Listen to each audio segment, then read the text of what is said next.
Ya, teman-teman, para penonton ya, saya di sini kedatangan tamu 4 orang, ya, 4 orang mahasiswa doktoral dari program studi pendidikan umum karakter di Universitas Pendidikan Indonesia ya. Jadi kenapa saya mengundang beliau dan beliau berkesempatan datang? Ini ada sesuatu yang istimewa ya untuk pemirsa GCC Indonesia. Jadi 4 orang mahasiswa doktoral PUK ini tengah mengembangkan model ya. Yang pertama ini yang sebelah kanan saya ini Ibu Ria ya, beliau itu mengembangkan model itu sementara diberi nama selfish ya. Selfish. Nah, yang selanjutnya Ibu Lia. Jadi hampir dekat namanya. Ibu Lia sedang mengembangkan model Linux. Pembelajaran Linux model. Nah, sebelah kanan ini gentleman 2 orang ya. Ini Pak Irwan. Pak Irwan juga tengah mengembangkan model. Sementara ini disebut model Servitas ya. Servitas. Nah, ini yang paling mudah. Pak Vicky ini kalau yang lain-lain di mengembangkan modalnya itu untuk di persekolahan, untuk di perguruan tinggi. Nah, Pak Vicky ini mengembangkan model dalam rangka pendidikan karakter itu di masyarakat ya. Jadi apa sementara nama modelnya? Namanya pendidikan kontekstual berbasis pemberdayaan. Nah, jadi modalnya pendidikan kontekstual berbasis pemberdayaan. Nah, kan para pemirsa ingin tahu lebih jauh ya dari model-model ini, kita akan tanya ala jurnalis. Apa, mengapa dan bagaimana, gitu, simple ya. Nah, sekarang ke Bu Ria. Apa sih sebetulnya selfish model itu apa? Oke, Prof, terima kasih. Jadi rekan-rekan, selfish itu adalah social and emotional learning for Indonesian students. Gitu, Prof. Jadi, saya membuat model ini melihat kenyataan bahwa semakin banyak anak-anak Indonesia saat ini, Prof, yang ingin melanjutkan pendidikan keluar. Oh, gitu ya. Luar negeri, tapi tentunya kita ingin karakter itu perlu dibekalkan kepada mereka. Karakter yang kuat berbasis Pancasila gitu ya, supaya ketika mereka berada di luar itu mereka tidak terbawa arus yang tidak sesuai dengan budaya Indonesia, bahkan kalau bisa justru mereka yang menginfluence budaya baik kita justru kepada rekan-rekannya di luar gitu, Prof, sekilas. Ya, jadi teman-teman memang ini luar biasa ya. Ibu Ria ini terinspirasi bahwa memang sekarang semakin banyak anak-anak muda kita yang ingin berkarir, bahkan mulai dari sarjana tuh sekolah di luar negeri, bahkan di tingkat SMA gitu sudah banyak. Nah, modal selfish itu modal selfish itu untuk membekali bagaimana anak-anak muda kita itu justru kuat, ketahanan nilai-nilainya itu kuat. Sebab di dalamnya itu modal selfish ini kan mencoba menginternalisasikan nilai-nilai Pancasila gitu ya. Pancasila di anak-anak kita yang masih muda-muda begitu. Oke, nah selanjutnya mengapa gitu model ini hanya diperuntukkan untuk anak-anak kita yang mau ke luar negeri? Apakah memang punya tujuan khusus gitu yang lebih urgent gitu dibandingkan dengan apabila ini secara generik semua gitu? Apa urgensinya bahwa memang ini penting sekali ya, khusus diperuntukkan selfish ini bagi anak-anak yang punya kemampuan untuk menimba ilmu di luar negeri. Memang sementara ini yang disiapkan itu mungkin untuk jenjang perguruan tinggi di luar negerinya ya, di sarjana gitu, bachelor. Jadi kebetulan kan saya membawahi SMK dan SMA, Prof. Nah, sekarang itu sekolah-sekolah kami itu banyak bekerja sama dengan mitra-mitra untuk membawa anak-anak kami keluar, baik itu untuk melanjutkan sekolah ataupun untuk bekerja. Nah, biasanya berdiskusi dengan orang tua yang punya putra putri berada di luar itu, kekhawatiran orang tua itu tidak kepada akademisnya, tetapi kepada budayanya. Apalagi kalau kita mendengar ya mungkin di beberapa negara ya terkait dengan budaya itu kan ada hal-hal yang tidak sesuai dengan kita. Nah ini perlu kita bekali anak-anak kita. Walaupun sebetulnya di dalam pembelajarannya dengan menggunakan model pembelajaran selfish ini juga anak-anak yang tidak akan lanjut keluar juga ikut. Oh iya betul ya. Sebetulnya itu ya. Tapi mungkin kan pendekatannya itu sekolah ya, sehingga memang semua anak-anak yang di sekolah itu ya semua belajar bareng. Jadi, nah, mungkin yang ditunggu-tunggu juga oleh para pemirsa, itu bagaimana tuh sintaknya itu?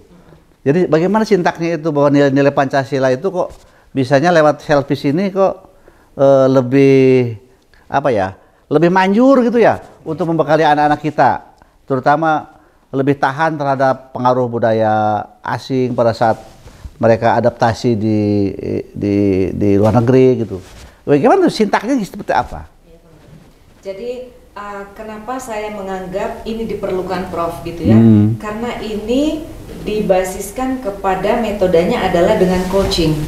Di mana coaching itu kita itu lebih banyak bertanya kepada siswa-siswa apa yang makanya sintaks awalnya itu adalah refleksi diri.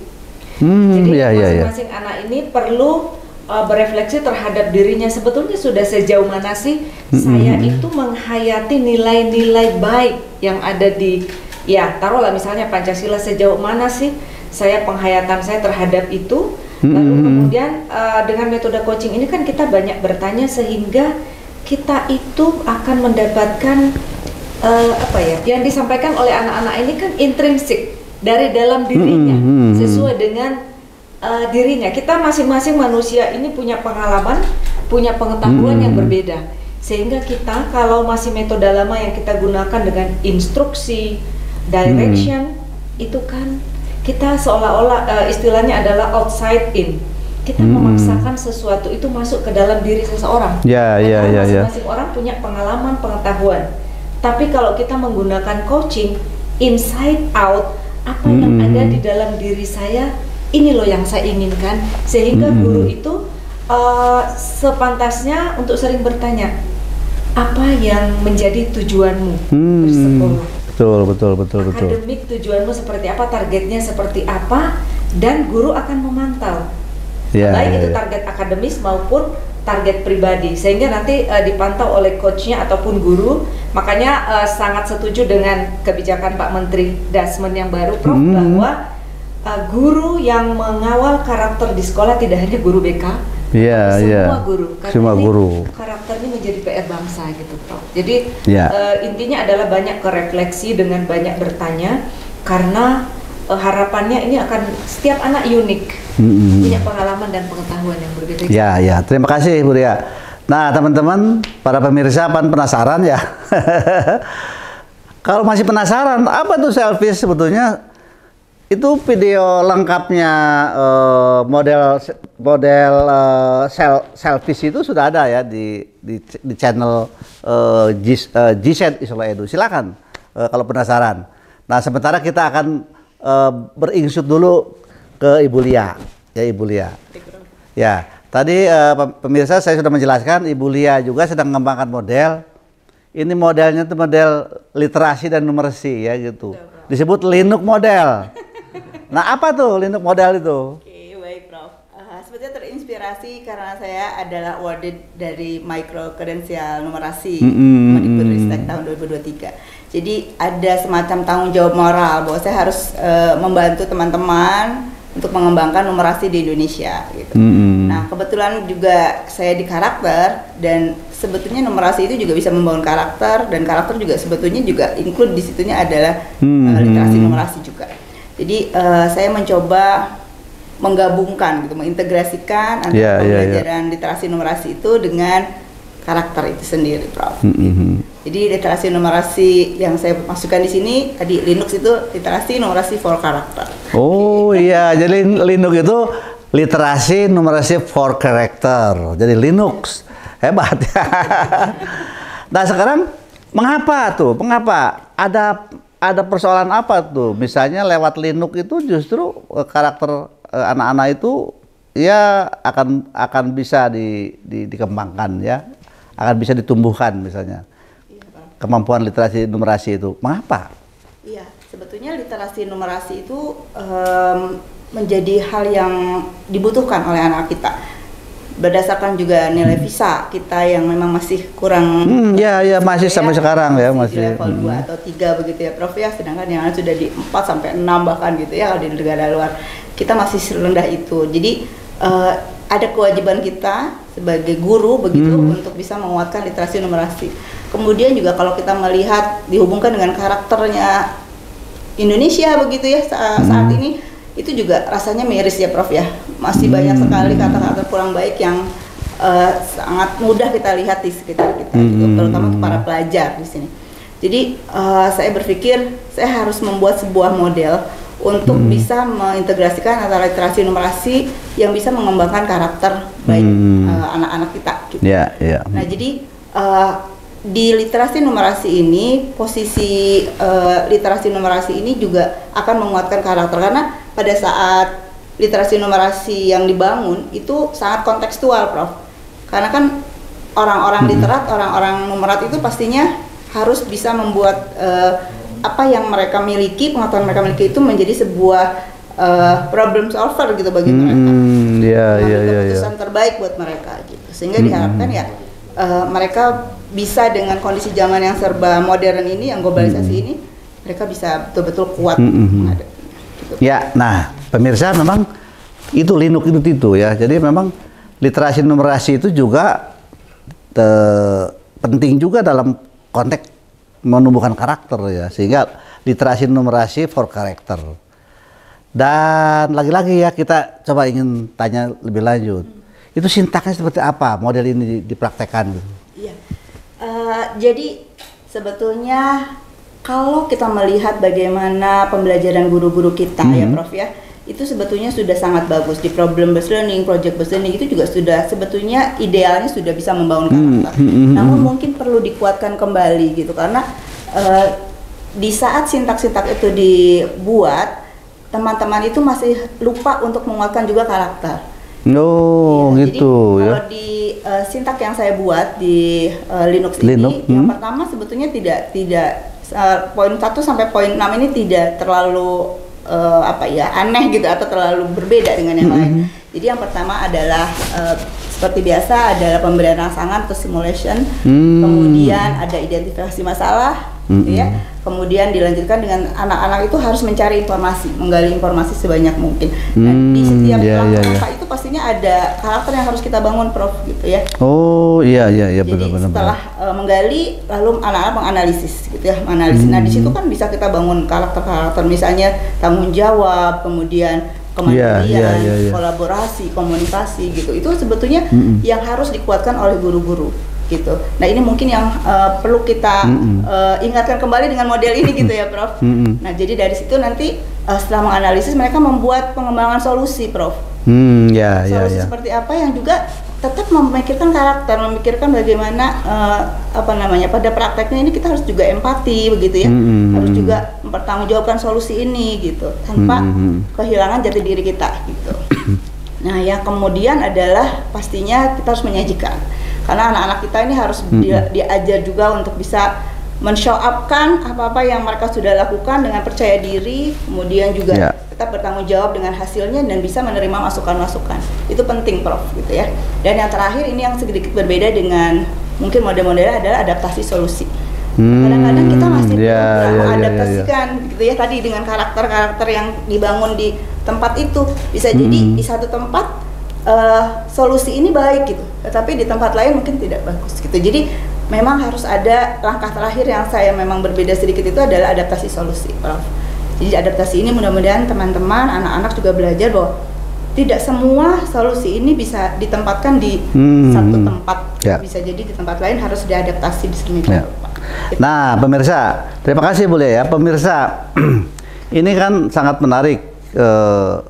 Kalau ditanya tadi sintaknya, ya sebetulnya sintaknya tidak jauh beda dengan yang sudah dikenal ya dalam berbagai model pembelajaran. Tetapi yang paling penting tadi, yang khasnya yang Linux itu, setiap langkah itu, setiap tahap belajar itu selalu diintegrasikan dengan pengembangan karakter ya. Nah, oleh karena itu barangkali apa namanya, kebaruannya ya, kalau disebutkan kebaruannya. Jadi terintegrasi, embedded gitu. Karakter itu embedded dalam setiap langkah pembelajaran. Nah, jadi juga sama ya pemirsa, Ibu Lia pun Linux itu sudah ada di YouTube-nya GCC Solo Edu sebagai sumber belajar teman-teman lain. Silahkan kalau ingin mendalami lebih jauh, tonton saja, panteng saja itu apa nama channel GCC Solo Edu dan pahami dengan baik. Tapi masih kurang, datanglah ke sini, datanglah ke kampus Bumi Siliwangi ya. Ya, mereka itu teman-teman kita ini, sahabat-sahabat kita tuh sedang menimba ilmu di sini, apa namanya, di program doktoral pendidikan umum karakter ya, luar biasa. Nah, sekarang kita beringsut ke apa namanya ini, para gentleman, 2 orang gentleman ini. Jadi teman-teman, kalau Ibu Ria sama Ibu Lia itu model itu dikembangkan untuk tingkat persekolahan.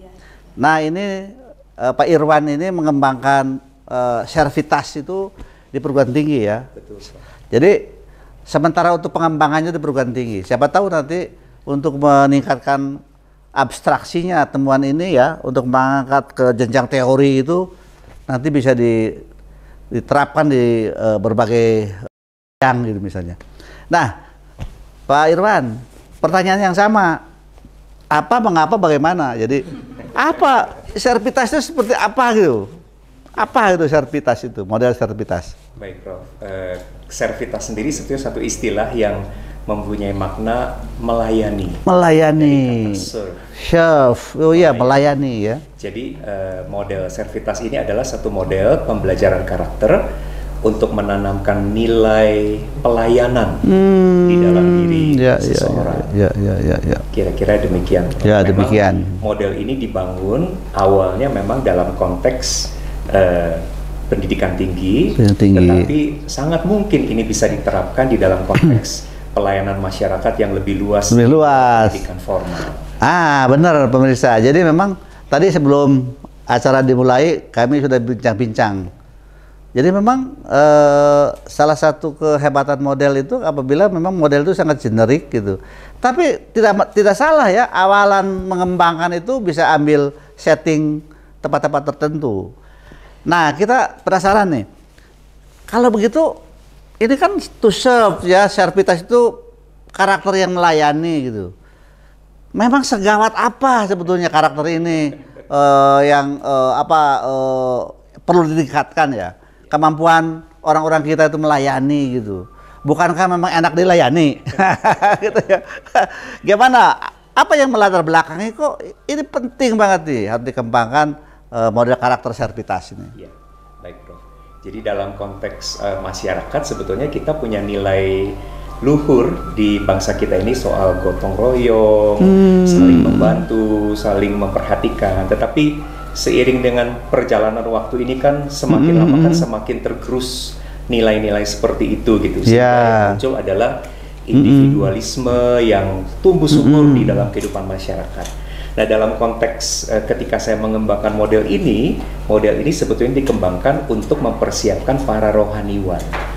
Para rohaniwan sejatinya memang tugasnya adalah untuk melayani umat dan masyarakat.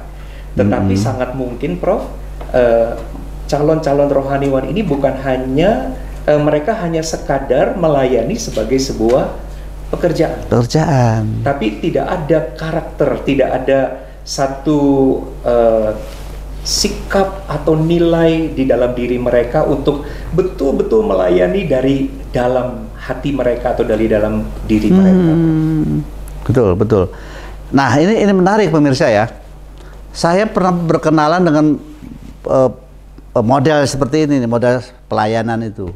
Biasanya di Australia itu kan dalam kerangka meningkatkan karakter pelayanan itu di sana dibalutnya dengan volunteerism. Kan bahkan Australia itu bisa boleh dikatakan negara yang sangat getol gitu ya, leading dalam mendidik warganya untuk jadi volunteer. Itu jiwa pelayanan kata mereka juga ya. Misalnya gini, misalnya suatu ketika waktu beberapa tahun silam kami beberapa orang gitu dari Indonesia hadir dalam di Indofest gitu. Indofest itu semacam orang-orang yang tinggal di Australia itu suka mengadakan festival Indofest gitu. Terus hadir seorang menteri itu bercerita gitu bahwa dia itu mengaku lah, pokoknya menyampaikan di forum, di panggung itu, katanya sebab waktu itu yang hadir tuh para volunteer pada saat Indofest itu, termasuk dari kita pun banyak sekali yang ikut hadir ke sana itu jadi volunteer di acara itu. Makanya seorang menteri itu mengatakan, saya tuh syukur deh katanya dulu itu pernah jadi volunteer waktu mahasiswa, bahkan sejak siswa. Jadi volunteer ke sana kemari, bahkan ke luar negeri gitu. Saya merasakan bahwa memang ya setelah jadi pejabat gini ya kita tuh pelayan masyarakat gitu. Sehingga nggak gagap gitu. Dan kemudian beberapa lama saya tinggal di sana, memang ternyata di negara itu tuh memang begitu. Kalau yang dia itu punya ya apalagi seperti kalau di kita ASN gitu ya. Kalau rohaniawan ya sudah jelas gitu misalnya ya. Di sana tuh ASN itu melayani gitu. Kan konsepnya di kita juga sama ya. ASN itu melayani. Jadi pelayanan publik, melakukan pelayanan publik begitu. Nah ini kan luar biasa pemirsa. Penting sekali model ini, dan tadi diakui oleh Pak Irwan bisa jadi nanti setelah dikembangkan ini sangat visible ya, sangat meaningful apabila dipakai di apa ya, di bidang-bidang lain lah, misalnya di kawasan, di profesi yang lain gitu ya. Termasuk profesi ASN gitu, profesi pelayan masyarakat ya gitu, para pejabat. Dari mulai tingkat yang paling tinggi, dari mulai Bapak Presiden sampai ke Ketua RT gitu misalnya, kan itu pelayan masyarakat ya. Sehingga memang sudah tidak gagap lagi. Nah kan kita penasaran ya, itu sintaksnya gitu gimana pembelajaran ini? Kalau tadi teman-teman sudah menyampaikan sintaksnya itu gimana itu model Servitas itu diimplementasikan? Jadi, Prof, sebetulnya di dalam model Servitas ini terdiri dari 5 langkah. 5 langkah penerapan model ini. Yang pertama adalah kita mencoba memberikan pemahaman kepada peserta. Apa sih itu pelayanan? Mengapa kita harus melayani dan seterusnya. Nah, pemahaman itu menjadi satu bagian yang sangat penting supaya seseorang yang kita rindukan mempunyai karakter itu tahu dia harus menjadi orang yang melayani seperti apa. Langkah kedua adalah langkah pelatihan. Jadi bukan hanya paham, tetapi juga harus ada exercise di dalam pelatihan. Di dalam konteks model, ketika saya mengembangkan model ini, pelatihan itu diberikan kepada para calon rohaniwan ini. Mereka betul-betul dilatih untuk terlibat langsung di dalam bentuk-bentuk pelayanan dalam bentuk apapun. Lalu yang ketiga adalah pemodelan. Betapa pentingnya seorang yang mau belajar melayani melihat seorang model. Nah, dalam hal ini dosen atau para pengajar ini bisa menjadi mentor bagi mahasiswanya, mentor seorang pelayan. Sehingga mahasiswa bisa belajar dari dosen-dosen ini. Yang keempat adalah pelibatan. Jadi kalau tadi pelatihan itu adalah pelibatan secara internal, yang keempat ini adalah pelibatan secara eksternal. Jadi kami bekerja sama dengan institusi-institusi misalnya seperti gereja, sekolah, bahkan di dalam masyarakat. Mahasiswa itu dilibatkan di dalam bentuk-bentuk pelayanan. Dan yang terakhir, yang kelima adalah refleksi. Dan evaluasi. Ya, jadi memang luar biasa ya. Simple, langkah-langkahnya hanya 5 ya, tetapi tadi sangat sekuensial ya. Jadi bagaimana pemahaman itu langsung dilatihkan ya, kemudian sampai direfleksi. Nah, sama juga dengan teman-teman yang lain pemirsa, itu video lengkapnya tentang servitas itu sudah ada di channel GCC Indonesia ya, GCC GSED actually itu. Nah, kalau tadi settingnya itu di lembaga pendidikan formal, tetapi para pemirsa juga ada ini rekan kita ini Pak Vicky ini kok punya perhatian lain. Beliau itu mengamati ya, menyelami kehidupan anak jalanan di Kota Bandung ini. Jadi sebagian di antara warga negara kita ada yang masih kurang beruntung ya, kasus-kasusnya itu banyak sekali yang menyebabkan mereka kurang beruntung sehingga masih hidup di jalanan. Nah, Pak Vicky ini ya punya satu keinginan ya untuk mengembangkan model.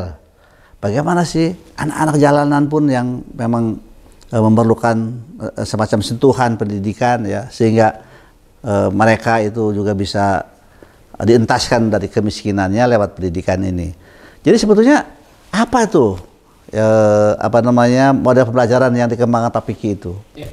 Jadi sebenarnya model pembelajaran yang saya kembangkan itu namanya adalah model pendidikan kontekstual berbasis pemberdayaan, Prof. Nah, hal ini memang didasari dari keprihatinan saya sebenarnya sebagai seorang guru, melihat bahwa di dalam sistem pendidikan nasional kita kan ada 3 begitu. Ada pendidikan formal, non formal, dan juga informal. Pendidikan non formal yang harusnya menjadi tanggung jawab masyarakat kita bersama untuk dikembangkan sebagai kelompok yang paling dekat dengan kelompok yang marginal ini, seringkali tidak dikembangkan sebagaimana mestinya, sehingga hanya bisa dikatakan sebagai tempelan saja. Jauh dengan bagaimana perkembangan pendidikan formal di Indonesia.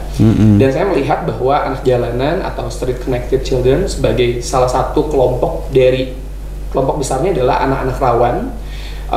Ini kurang dilibatkan dalam masyarakat. Mereka seringkali hanya dipandang sebagai masalah, begitu sama halnya dengan berbagai negara yang memandang anak jalanan ini sebagai masalah.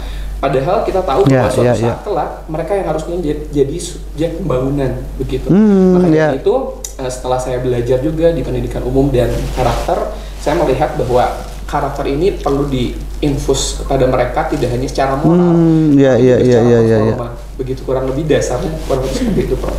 Nah, pemirsa, ini sebagai mahasiswa doktoral di bidang umum karakter, memang Pak Vicky ini gitu ya, menginfuskan karakter dalam proses pembelajaran pada anak-anak jalanan itu. Nah, sekarang itu kata atau konsep kontekstualnya itu seperti apa diterapkan dalam model ini? Sebenarnya untuk pendidikan kontekstualnya sendiri ini diilhami dari model Contextual Teaching and Learning atau CTL, Prof. Namun nanti pada implementasinya akan dikawinkan dengan teori internalisasi dari Prof. Abdul Hakam dan juga Prof. Yang di dalamnya salah satunya ada 3 tahapan. Yang paling saya suka adalah transinternalisasi.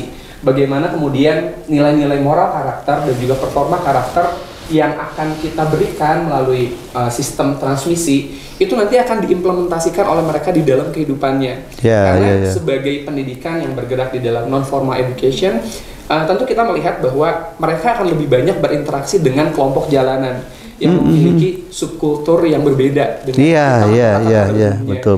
Sehingga harapannya pendidikan yang diberikan ini tidak seperti ketika kita mungkin zaman dulu SD diajarkan tenggang rasa adalah, gotong royong adalah, tidak seperti tapi melalui pendekatan pemberdayaan bisa belajar nilai-nilai yang apa sih yang diajarkan oleh kakak-kakak ini, begitu. Seperti di dalam nilai spiritualitas atau religiositas, lalu nilai kemandirian, terus termasuk di dalamnya nilai nasionalisme. Mereka anak-anak jalanan ini membutuhkan penerapan secara langsung, sehingga pada akhirnya mereka mengilhami nilai tersebut dan mengubahnya menjadi karakter mereka. Jadi tidak hanya sekadar moral knowing saja, tapi bisa menjadi moral action di dalam kehidupannya. Kurang lebih seperti itu. Ya, terima kasih. Sangat-sangat menarik. Para pemirsa, ini mereka berempat ini sebetulnya sudah mulai ya merintis pengembangannya itu. Ya, Ibu Kamariah misalnya di sekolah-sekolah di bawah yayasan beliau di PT Telkom itu ya, sudah mulai merintis di SMK, terutama di SMK ya. Ibu Lia juga di sekolahnya di sana. Sekarang dirintis di sekolah dasar ya. Pak Irwan dan Pak Vicky juga juga sama. Jadi kita berharap ini upaya-upaya mereka berempat ini berhasil ya, berhasil dan bisa menghasilkan satu model pendidikan karakter yang memang sangat diperlukan ya dalam kerangka mendongkrak gitu ya, mendongkrak karakter masyarakat kita menjadi lebih baik dan menjadi lebih kuat gitu. Sebab sesuai dengan juga asta citanya Bapak Presiden gitu ya. Bagaimana sebetulnya sumber daya manusia itu benar-benar menjadi taruhan kita ke depan ya. Jadi kalau hanya pintar nggak cukup, ya harus berkarakter juga. Bahkan kan ada peribahasa ya, knowledge is important but character is more, gitu ya. Jadi memang pengetahuan itu penting banget gitu, tetapi lebih penting juga karakter itu. Bahkan para filsuf itu termasuk Aristotle mengatakan memang ya warga negara ideal itu yang smart and good gitu ya. Bahkan kalau Aristoteles mengatakan ya kalau orang smart itu pasti good gitu. Terus ada orang yang ngaku smart tapi tidak good, itu katanya bohong smartnya gitu ya.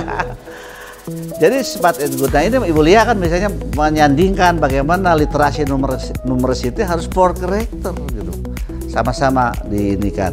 Nah, saya kira bincang-bincang kita dengan teman-teman para kandidat doktor ini ya dari Universitas Pendidikan Indonesia kita cukupkan sampai di sini saja. Sekali lagi kami mengucapkan terima kasih atas kehadirannya. Ini mudah-mudahan kami patut bersyukur ya teman-teman sudah tergugah untuk menghasilkan karya terbaik dalam rangka memperbaiki karakter dan performa bangsa kita ya, terutama di mata dunia. Saya kira demikian pemirsa. Terima kasih sudah menonton dan sampai jumpa pada video selanjutnya. Bye-bye.